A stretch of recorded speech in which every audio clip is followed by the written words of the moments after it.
If you are newer to quilting and feeling a little bit intimidated, thinking that you'll need days or weeks to create a quilt, then I want to reassure you that that is just not the case.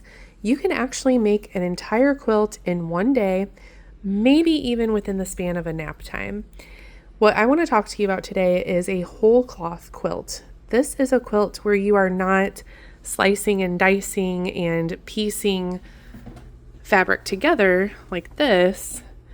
Rather, you are taking one piece of fabric and you are creating your quilting lines and quilting it down to some batting and backing and then binding it. And like I said, you can make one of these types of quilts easily within a day. So let's get started and I'll show you how. To get started, grab 2 pieces of fabric, one for the front, one for the back, some batting, and some basting pins. Lay your bottom fabric right side down so that the nice side of the fabric will show on the outside of the quilt. Then lay your batting right on top. Make sure to continue to smooth out the batting and the backing fabric as you go along to keep everything nice and neat. If your batting is larger than your backing fabric, no big deal. Just grab some scissors and very carefully trim your batting so that you can see a little bit of the backing fabric just past the batting.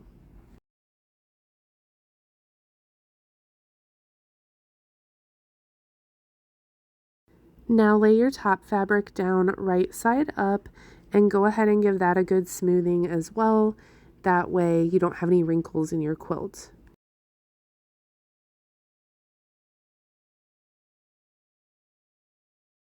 The next step is to baste your quilt, which just means to hold all of the layers together, the batting, the backing, and the top fabric. You can do this with basting spray, but I personally prefer pins. I just feel like they're a little bit quicker to use. You don't have to be in a ventilated area. And I just don't trust that basting spray doesn't gum up my machine. So personally, I prefer pins, but you're welcome to use basting spray as well. When using pins, I try to keep my pins about a hand's width apart just to make sure that I'm securing it enough so that my fabric isn't shifting too much when I go to quilt it.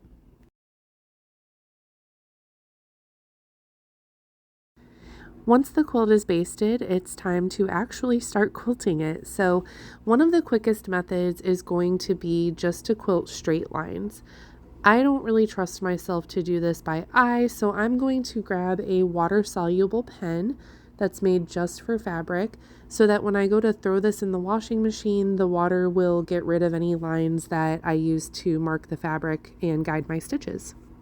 I've also grabbed a clear quilting ruler to help guide me in drawing the lines. One of the quickest and easiest ways to quilt this is just to draw a straight line using your ruler in one of the corners, and then put your ruler on that line that you just drew with however many inches apart you want your next line to go. So in my case, I chose 5 inches. Just refer to the batting manufacturer's guidelines for how far apart your quilting should be. That way your quilt remains stable and doesn't start falling apart because your quilting lines are too far apart. Repeat this marking process going all the way down one side of the quilt and then all the way down the other side so that you get these diamonds. Choose one of the lines that you drew and start quilting straight down on top of the line. I typically like to start somewhere in the middle of the quilt. That way I can straighten out any wrinkles or anything like that as needed toward the edge. The nice thing about this is that since we didn't piece any of this, we don't have any added bulk or seams that we're quilting over. So you don't even have to switch to something like a walking foot. You can just use your regular presser foot. Even though I'm showing you straight line quilting here, a whole cloth quilt is a great time to practice free motion quilting as well, because you don't have to worry so much about competing with the design elements of something that you've pieced together. Remove all pins and square up your quilt with a rotary cutter and ruler. Go ahead and grab your ruler, your cutting mat, and a rotary cutter and cut your binding. Personally, I like a 3-inch binding on my quilts, but you can cut yours to whatever width you prefer. If you want this to be an even quicker project, you can always buy pre-cut binding at the store as well. You might notice my fabric is pretty wrinkly. I absolutely despise using the iron for anything, so I skip it on a lot of my projects unless it's something that I'm working on for a customer. Then I'll use it to get a slightly more crisp and professional look. But in this project, I opted to skip it, so it's up to you and your preference if you want to iron your fabric before cutting your binding. This quilt is almost done. We are on the last step, which is binding it. So the first thing we're going to do is actually make our binding by sewing from corner to corner after we lay them on top of each other, almost like in a plus sign there.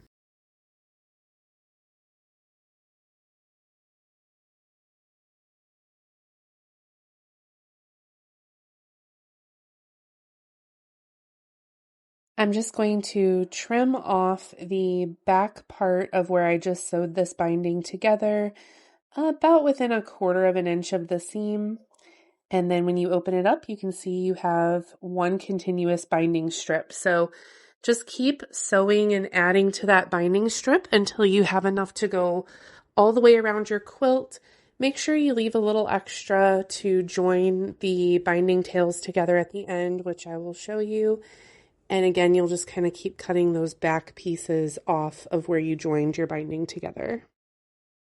Once everything is trimmed, you will go ahead and fold your binding strip in half with wrong sides together. So your right or pretty sides will be facing outward. If you're a beginner, it might be a little bit easier to iron these in half just so that it'll kind of keep its shape. But if you're comfortable sewing and you don't mind kind of holding it in half as you go along, then you don't have to iron. You can skip that step, which is what I'm going to do.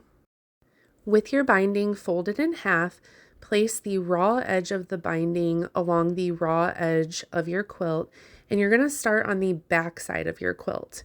For my quilt, I have the same fabric on the front and back, but especially if you have two different fabrics, make sure you are starting on the back side because you're going to curve this around to the front.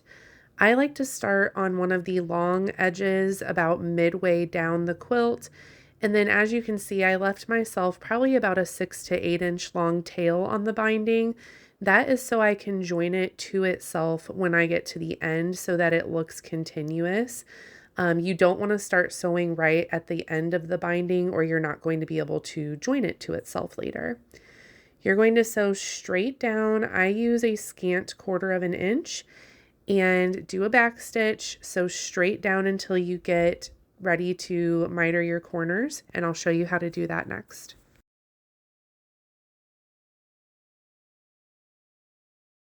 Once you start approaching the end of a side, keep sewing until you're within about 1/4 inch of the end or the corner there.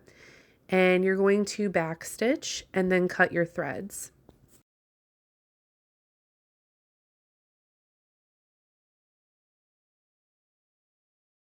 Remove your quilt from your machine and turn it so that the new corner or the raw edge is on your right where you're going to be sewing.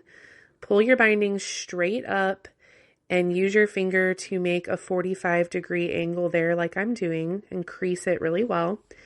Then pull your binding straight back down and make sure that the edge across the top aligns flush.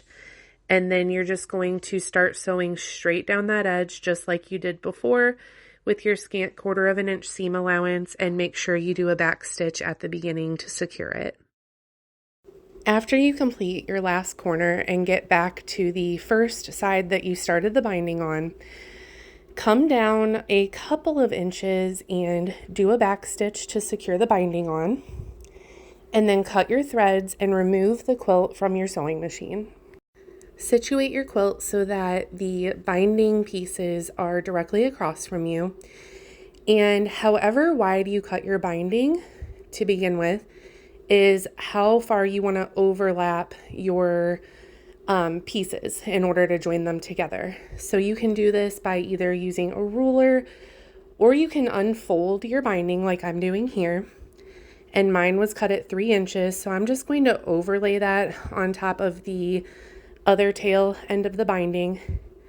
And I know that there's my 3 inches where I just pointed. So I'm just going to put a little clip there just so that I know where to cut my other tail end of the binding.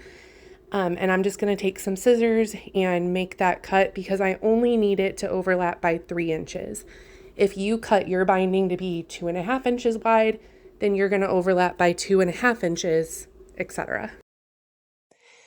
After you make your cut, you're going to join your binding pieces together just like you did when you were making your binding strip. So in that plus sign or that cross type of shape where the tail end that you finished the quilt with is face up and the piece that you started the quilt with is face down, just like I did here. You're going to take it to your machine and sew corner to corner from the top left to the bottom right corner. Now, when you do this, I would recommend using a basting stitch first, so your longest stitch length. That way, if you accidentally mess up the orientation and it gets twisted, or if you are going to have too much binding or not enough binding, you can just easily take those stitches out and make your adjustments. As you can see here, I'm kind of straightening the quilt out and seeing if I'm going to have enough binding. It was actually going to be a little tight, and I could tell that because when I was straightening it out, the bottom of the quilt was kind of puckering up. So what I did was I sewed a little to the right of my basting stitch that I just pointed out. That way I would have a slightly larger seam allowance. And what I'm going to do next is just remove that basting stitch that originally was there. And that ended up giving me just the right amount of binding to accommodate the quilt so that it wasn't puckering and bunching up.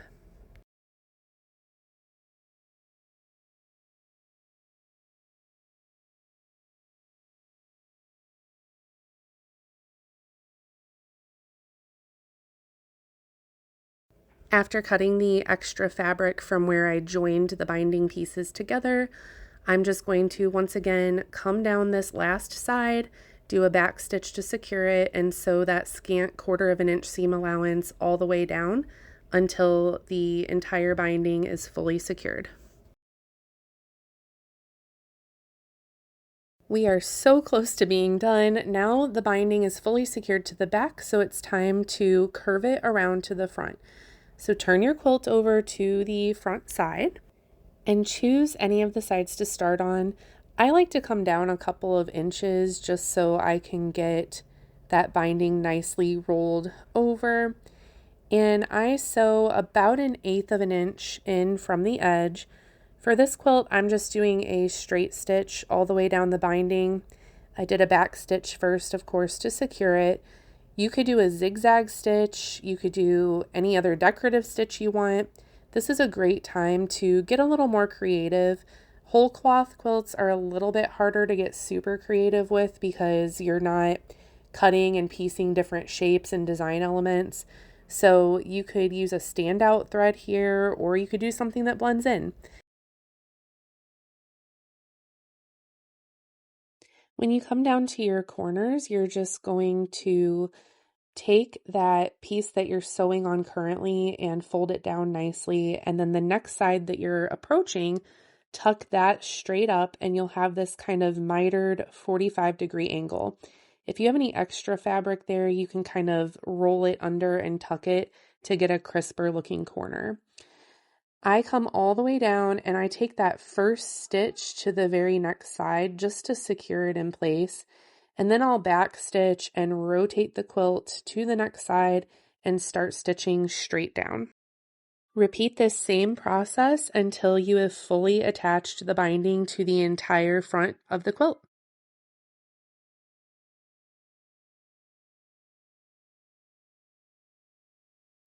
Make sure you secure your last couple of stitches with a back stitch and you are done.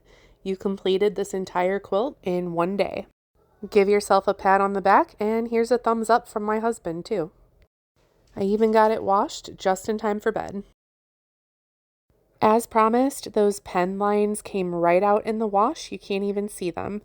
I hope you enjoyed this project. If you did, please be sure to like and subscribe. I'm trying to grow my channel and bring you guys more tutorials.